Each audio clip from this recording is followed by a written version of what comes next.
এমন বউ যেন কারো কপালে না জুটে সুপার শপে ঢুকে আমাকে পুরা ফকির বানিয়ে দিয়েছে। কোনটা রেখে কোনটা কিনবো তার কোনো হুঁশ জ্ঞান নাই। আর এতগুলো মাল আমি কিভাবে নেবো বলেন?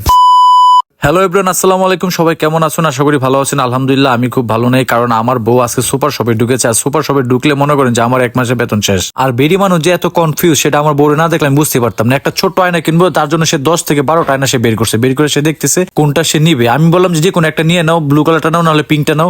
ও মা, সে এত দেখা দেখির পরে আমি বললাম পিঙ্কটা নাও, সে নিয়েছে ব্লু কালারটা। তাহলে আমার দেখায় লাভ কি হলো? পরবর্তীতে আমি চলে গেলাম অন্য সাইডে, আর এদিকে এসে দেখি আমার বউ ঝুরি বইরা মাল নিয়ে নিছে। আমি বললাম যে এত মাল তুমি কি জন্য নিছো? বলে আমার বাসা যা যা লাগবে আমি তাইতেই তো নিবো। আমি বললাম যে বাসায় তো সবকিছু নিছিলাম কিছুদিন আগে। তারপরে বলে যে না, আমি আজকে সব নিবি। এরপর দেখি প্লেট নিয়ে নিছে। আমি বললাম যে প্লেট না অনেকগুলো আছে, কয় সমস্যা কি, এটা শোপিস হিসেবে সাজায় রাখ। বইয়ের এই সমস্ত কাণ্ড দেখে আমি বলে বললাম, মানছে প্লেট পায় না খাইতো, আর তুমি প্লেট কিনতেছো সাজায় রাখার জন্য, এটা কোনো কথা? তো ভালো কথা চলে গেছে। পরে দেখি বাটি কিনতে। আমি বললাম এতগুলো বাটি তুমি কেন কিনতেছো? কয় বাটির মধ্যে চা খাবো। আমি বললাম জীবন ভর মানুষ কাপের মধ্যে চা খায়, আর তুমি এখন বাটির মধ্যে চা খাবে? কয় বাটির মধ্যে চা খাইলে নাকি অনেক বেশি খাওয়া যায়। এরপরে কইলাম যে বউ এখন চলো জায়গা, অনেকগুলো কিনছো, আমার কাছে এত টাকা পয়সা নেই, আজকে তুমি আমার ফুগে বানায় ফেলবা। এরপর দেখি ফটো ফ্রেমের উপর হাত দিছে। আমি বললাম যে ফটো ফ্রেম এখন তুমি কি করবা? কয় ফটো ফ্রেমের মধ্যে তোমার ছবি রাখবো একটা, আমার ছবি একটা রাখবো, রেখে সুন্দর করে ঘরের মধ্যে সাজায় রাখবো। আমি বললাম ভালো কথা, এত প্রেম করতে আয়। প্রেমের ঠেলা সামলাইতে না পারে আমার বউ চলে গেছে শোপিসের সাইডে। ওইখানে গিয়ে তো দেখি যে বাবা, সে তো পুরো আজকে ঘর সাজায় মনে করেন যে আমার উদ্ধার করে দিব। তো যাই হোক, দেখতে পাচ্ছেন অবশেষে অনেকগুলো কেনাকাটা হয়ে গেছে। আর এইগুলো বিল আমার দিতে হইব। আর আমি তো পুরো হতাশ।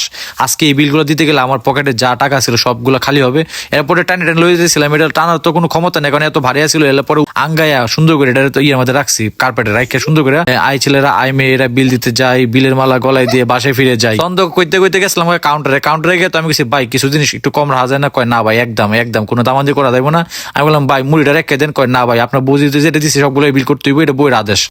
নিজের বইয়ের আদেশ মানে না, আইসে আমার বইয়ের আদেশ মানতে। কাউন্টার ম্যানেজার কইছি ভাই আমার কাছে এত টাকা নাই, এগুলো বিল আমি দিতে পারবো না। ওই আমার কয় যে ভাই দরকার বলে আপনি কিডনিটা বন্ধ দিয়ে যান, দরকার বলে 1 মাস পরে বিল দিয়ে কিডনি লয়ে যান। আমি ভাই আমার কিডনি তো এমনি দুইটার মধ্যে দুইটাই নাই, এখন আর কি রাখবেন? আমার রেখে দেন, 1 মাসে কামলাগিরি করে এরপরে জমা হয় না বাসায়। কাউন্টারে ভাই আমার প্রশ্ন করতেছে, ভাই আপনাদের সাথে তো বাচ্চা নেই, তাহলে এতগুলো বাচ্চাদের খাবার কেন নিচ্ছে? পরে আমি কাউন্টারের ভাইরে উত্তর দিলাম, ভাই আমার লগে যে একটা দামরা বেডি দাঁড়ায় আছে, এটা কি আপনার বাচ্চা মনে হয় না? তারপরে ভাই এই কথা শোনার পরে আমার খুশিতে 10% ডিসকাউন্ট দিয়ে দিছে। 10% ডিসকাউন্ট পাওয়ার পর আমার মনের মধ্যে একটা কৌতূহল জাগলো, বউরে কি দামরা বেডি কতে ডিসকাউন্ট দিলো নাকি বাচ্চা কতে ডিসকাউন্ট দিলো? যদি দামরা বেডি কতে ডিসকাউন্ট দেয় তাহলে প্রত্যেকটা শোরুমে গিয়ে দামরা বেডি কমো, তাহলে 10% জায়গায় 10% ডিসকাউন্ট পাবো। তো আমরা দুইজন মানুষ কিন্তু এত পরিমাণ বাজার লাগে দেখছেন, 3-4টা মানুষের বাজার কিন্তু একদিনে লাগে যায় আমাদের। আর এখানে যা নিয়েছে সবগুলো বাচ্চাদের আইটেম নেওয়া হয়েছে। দেখুন এদিকে আমি কাউন্টারে বিল নিয়ে টেনশনে মরে যায়, আর এদিকে আমার বউ কি করে হাতি ঘোড়া সিংহ এগুলো নিয়ে খেলাধুলা করতেছে। আমি বললাম কি ব্যাপার, তোমার শরীরে এত রং কেন?